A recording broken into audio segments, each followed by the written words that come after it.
This is the Night Wolf howling at you, and it's time to get ready to rumble back to WWE Eternia so we can have a look at the masters of the WWE Universe, Bret, Hitman Hart. Excellence of execution.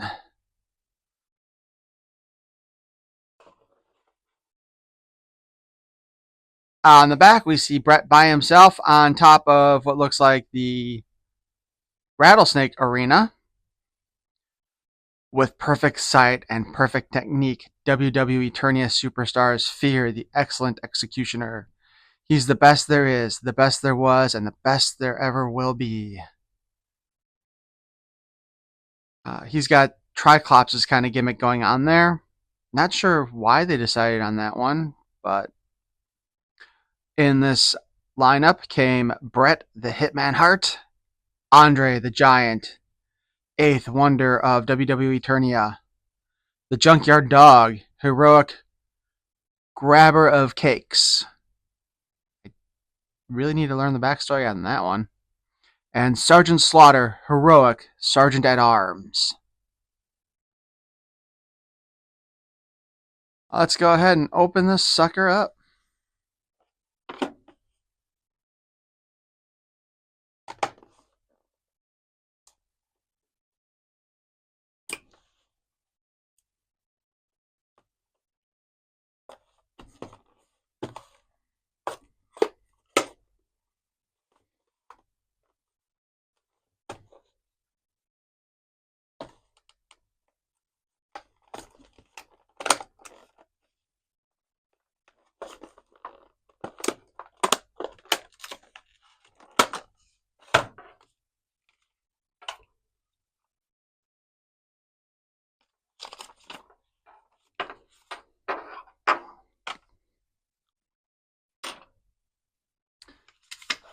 I'm crying false advertising on this one right here.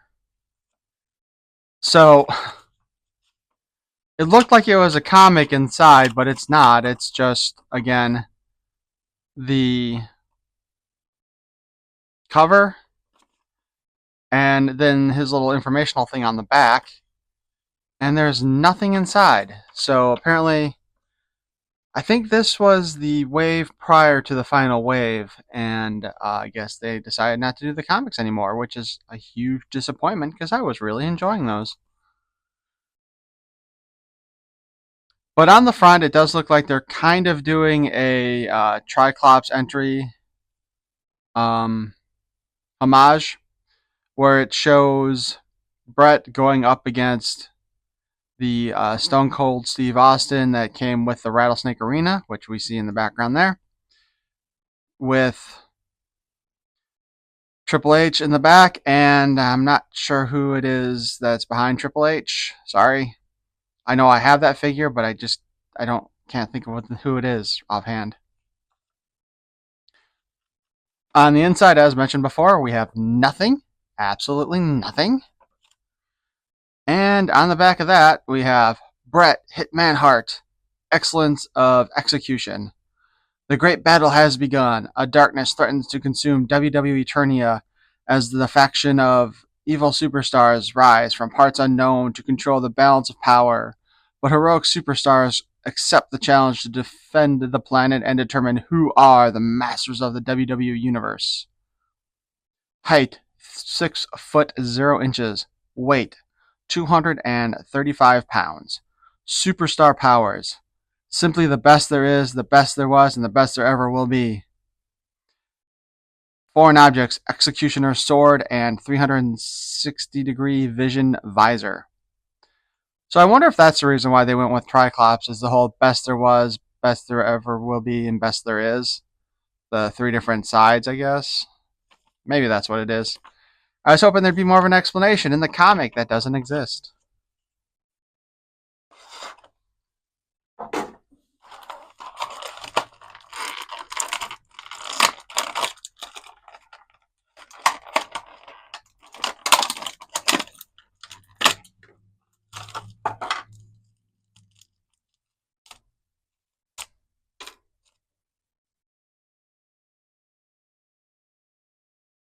Hey, look. You can wear this little visor as a ring if you want.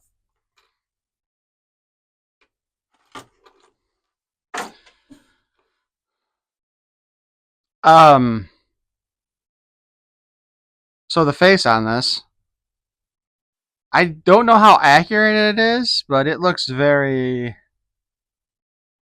He looks very worn out to me in this image. Uh, very tired. Aside from that, he's using the Triclops armor again from the uh, Classics line. And by this point, I'm pretty sure they had Triclops out in the Origins line, so I don't know why they didn't just use that. And offhand, I want to say this is probably the sword from Classics, but I could be wrong. It does fit perfectly back here, so maybe yeah. So it probably is a sword from Classics, but it could also be the Origins one as well. Also, would have been nice if these daggers actually came out, but they don't.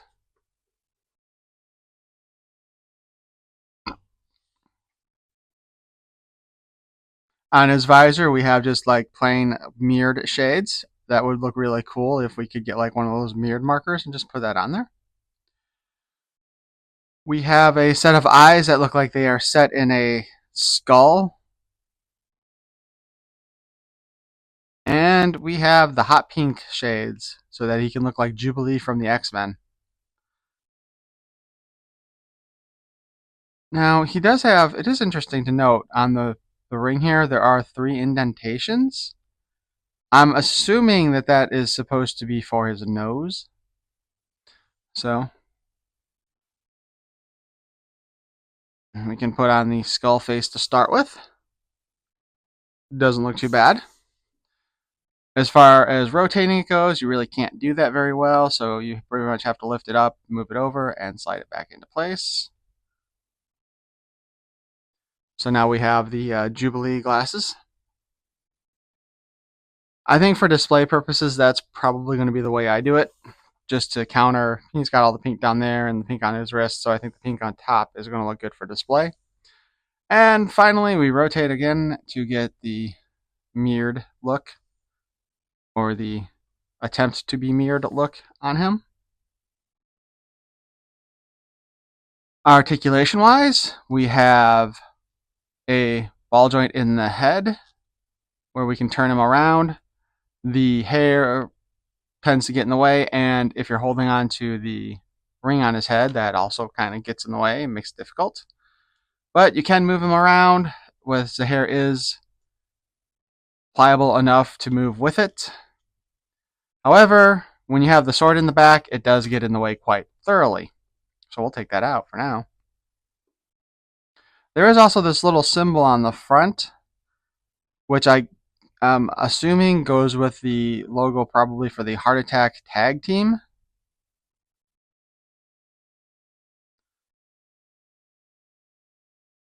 His arms go up, they go down, they go up, they go down, and we can spin them around a bit. But of course, as with The Undertaker, the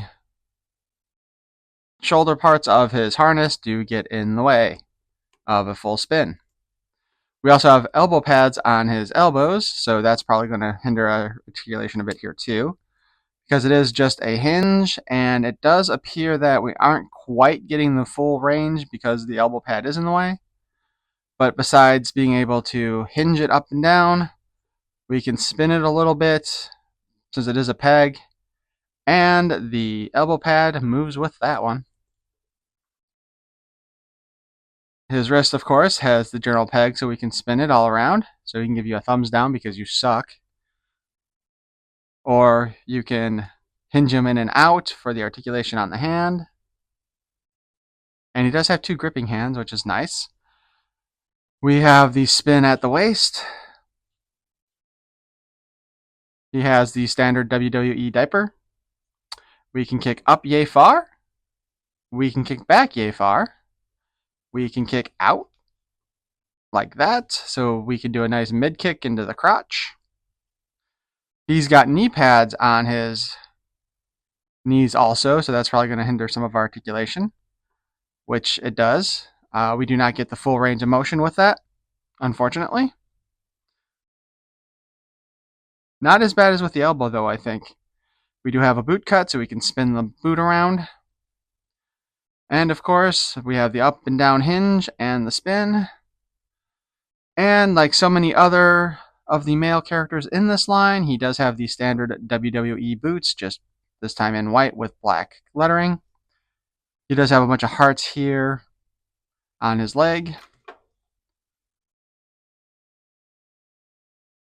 I will have to double check later on just to make sure what sword he does have, if it's classics or if it's origins.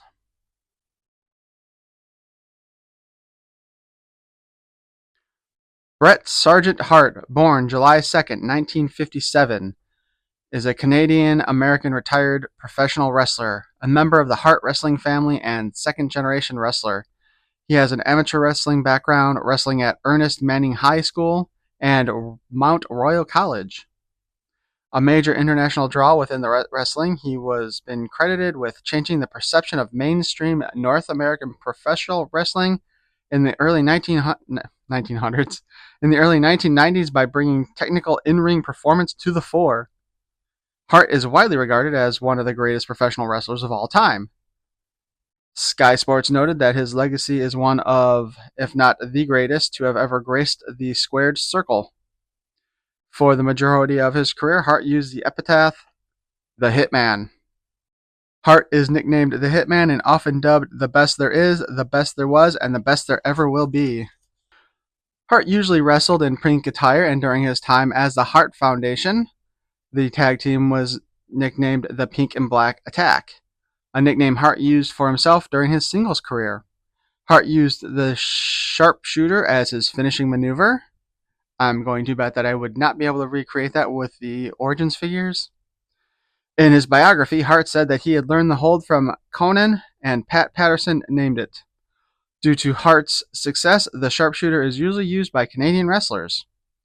Before ending his matches, Hart usually employed a sequence of 5 moves: the inverted atomic drop, the Russian leg sweep, backbreaker, elbow drop from the second rope, and sharpshooter, being known as the 5 moves of doom. During his time in the original Hart Foundation, he and Jim Neidhart performed the Hart Attack as their finishing maneuver. So, let's see. So, the best there was, the best there is, and the best there ever will be. Maybe. I don't know. I feel like the skull one should be the more past pretense version. Overall, he's a really good looking figure, except for, like I said, to me, the face sculpt just looks like he's really tired.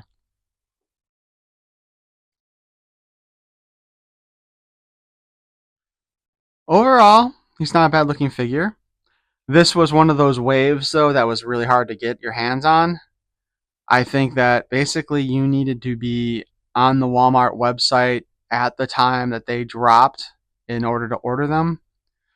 I don't believe I ever saw these ones in store. Well, I know I didn't see any of these in stores, because if I had, I would have picked up another Sergeant Slaughter. Luckily, I was able to place an order that day. So maybe we'll do Andre the Giant or Sergeant Slaughter or Junkyard Dog soon. I actually really do want to open up that Andre the Giant figure.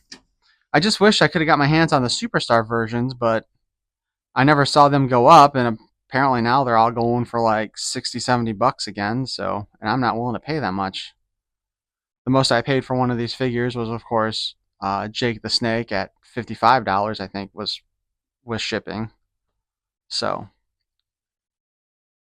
although if I do manage to get the Rattlesnake Arena, that will be the most expensive purchase in this line, but since it'll also finish off this line, I definitely would like to do it at some point. Anyway, if anybody knows if the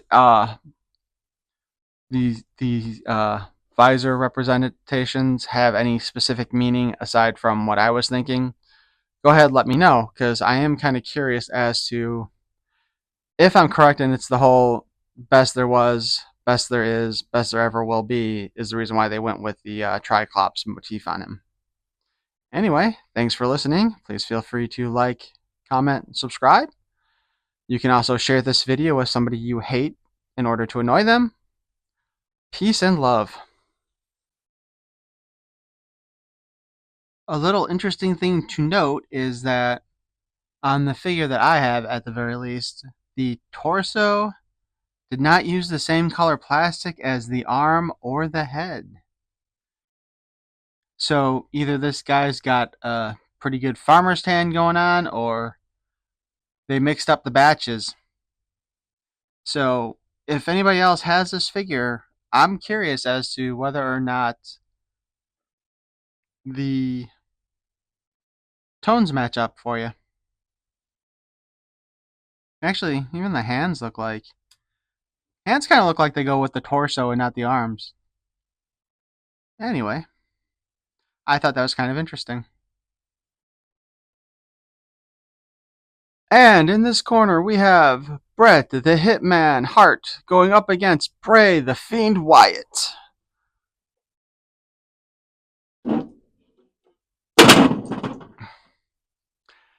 And Bret is on his feet.